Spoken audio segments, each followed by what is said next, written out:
de mes grandes passions, à part les jeux vidéo et l'écriture, est les films d'horreur. L'un de mes tout premiers films d'horreur est La Maison de l'horreur de William Malone, avec Famke Janssen et Geoffrey Rush, sorti en 2000.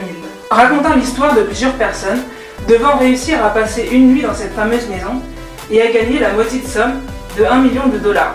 L'un des tout premiers réalisateurs du genre est Georges Méliès, avec son Manoir du Diable, sorti en 1896. Il y a quelques années, j'ai découvert avec plaisir les Hellraiser, dont le premier, mis en scène par Clive Barker, sorti en 1987, parle d'une mystérieuse boîte permettant de faire revivre les morts et d'ouvrir un passage entre le Hellraiser, une sorte d'enfer où les Cénobites règnent.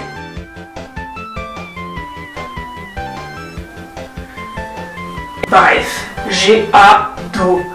Dans un autre genre, je peux parler de Scream de Wes Craven, sorti 9 ans plus tard, qui rentre dans l'univers des films slasher.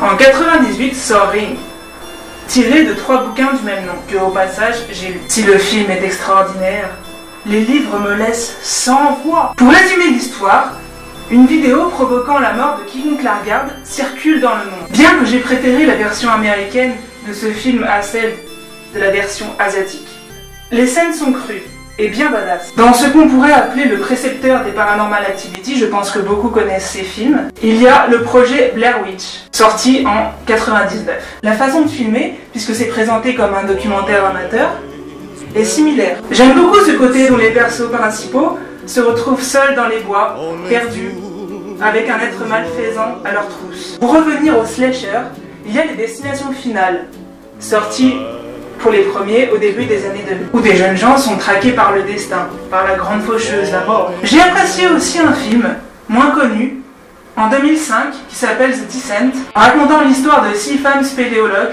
se retrouvant piégées à cause d'un éboulement, dans une grotte immense, mystérieuse, traquée par des créatures assoiffées de sang. En 2007, j'ai découvert le genre zombie, avec le film 28 jours plus tard, de Danny Boyle, ainsi que la très longue liste des films de George Romero, dont les plus vieux datent des années 70. Et puis parallèlement, dans un autre domaine, j'ai regardé Les Sceaux de James Wan, dont celui de 2004 m'a le plus plu, mettant en scène le tueur au puzzle, alias Jigsaw, avec ses pièges, ses jeux machiavéliques. Les Amityville sont mes films d'épouvante préférés, sauf le premier, qui n'est pas terrible. Je rêverais de visiter cette maison du diable qui existe réellement aux États-Unis.